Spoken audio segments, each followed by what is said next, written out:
군자는 세 번째, 조화하되 무턱대고 어울리지는 않는다. 군자는 조화를 꾀하되 영합하지 않으며 소인은 영합하되 조화를 꾀하지 않는다고 하였다. 군자는 자신의 의견을 고수하면서도 다른 의견을 가진 사람과 조화로운 관계를 유지할 줄 안다. 반면에 소인은 표면적으로 화합하고 찬성하는 것 같지만 실제로는 조화할 줄 모른다. 따라서 소인들은 논쟁과 내분의 씨앗이 된다. 흥미로운 것은 이 두 가지 태도에 대한 동서양 문화의 비교이다. 동양인과 서양인 가운데 어느 쪽이 조화를 꾀하지만 차이를 고수하는 군제에 가깝고 어느 쪽이 같아 보이지만 조화하지 못하는 소인에 가까울까? 서로 다른 문화의 가치관 차이를 언급하자면 네덜란드 출신 인류학자 호프스테드가 1980년대에 내놓은 문화 모형에 관한 연구를 살펴볼 필요가 있다. 그는 문화 모형을 네 가지 차원에서 구분한다. 권력 거리 지수, 개인주의와 집단주의, 남성성과 여성성, 그리고 불확실성에 대한 회피. 알려진 바에 따르면 그의 이론은 사회과학 분야에서 가장 많이 인용되는 연구 결과 가운데 하나이다. 학계 내에 납득하기 어려운 현상 가운데 하나는 얼마나 다른 연구에 인용되는가 하는 정도가 그 학술 연구의 질을 가늠하는 지표로 여겨진다는 점이다. 하지만 많은 경우 인용되는 이유는 그 연구의 질 때문이 아니라 기존의 이론을 바꾸려는 그 연구의 의도 때문이다. 최초에 어떤 문제를 제거했다거나 혹은 최초에 어떤 문제를 연구했기 때문에 인용되는 것이 그 연구의 질을 대변하지는 않는다. 호스테드가의 네 가지 기준에 의한 모형 연구는 바로 이런 허점투성이 연구의 전형이다. 우선 네 가지 차원 가운데 적어도 두 가지 차원은 무엇을 말하는 것인지 이해하기도 어렵다. 불확실성에 대한 회피란 도대체 무엇을 말하는가? 위험을 특별히 즐긴다는 의미인가? 불확실성을 회피하고 싶어 하지 않는 문화가 존재하는가? 이에 대해서 그는 제도와 의식을 통해 미래에 대한 제어감을 획득하는 것이라고 정의 내리고 있다. 이 정의의 골치 아프긴 마찬가지다. 그리고 남성화, 여성화의 경우에 그는 남성화를 수입, 타인의 인정 등 애제적 성취감에 의해 고무되는 정도라고 말한다. 여성을 애제적 성취를 중시하지 않는 존재로 보는 것은 시대착오적일 뿐만 아니라 성차별주의라는 지적을 받을 소지가 다분하다. 호스테드의 최초 데이터를 분석해보면 권력 거리 지수와 개인주의, 집단주의 두 가지 지표의 연관성이 0.67이다. 이것은 두 지표 가운데 한 지표의 변화가 다른 한 지표의 변화로 설명이 가능하다는 말이다.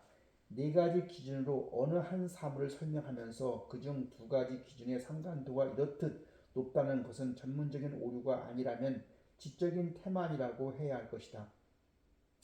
인재는 시대마다 나타난다. 그리스 출신의 심리학자 해리 트리안디스는 여러 해에 걸친 연구를 통해 서로 다른 문화 간의 차이가 실상 한 가지 기준으로 나뉜다는 사실을 발견했다. 바로 개인주의, 집단주의 차이이다. 그는 이 기준은 네 가지 다른 측면에서 비롯된다고 보았다. 우선 자아관념으로 독립적인 자아와 상호의존적인 자아로 나뉜다. 두 번째는 목표 관계인데 집단 목표가 개인이라는 경로를 통해서 달성되는가 아니면 그 반대인가로 구분된다. 세 번째는 사회의 결속력이 근원이다. 그 근원이 개인의 신념과 가치관인가 아니면 사회 규범인가 하는 것이다. 마지막은 조화로운 관계를 중시하는가 아니면 임무의 완성을 중시하는가로 나뉜다. 일반적으로 중국 문화는 집단주의 문화에 속한다. 그렇다면 중국인은 조화를 추구하되 차이를 고수하는가 아니면 같아 보이지만 좋아할 줄 모르는가? 만약 같다는 말이 글자 그대로 찬성과 일치를 뜻한다면 조화는 내면에서 우러나는 타인에 대한 존중을 말한다. 비록 나는 당신의 의견에 반대하지만 당신이 다른 의견을 표현할 권리는 반드시 인정하겠다는 평등 정신이다. 나는 중국인이 같아 보이지만 좋아하지 못하는 때가 더 많다는 쪽에 표를 던져야겠다. 이와 관련해서 중국인의 충돌에 대한 전형적인 태도가 있다. 충돌이 발생했을 때 당사자가 가장 먼저 선택할 수 있는 전략은 양측이 모두 윈윈할 수 있는 방법을 찾는 것이고 그 다음이 대립, 타협 혹은 포기 가운데 하나를 선택하는 것이다. 마지막으로 회피, 가지가 있다.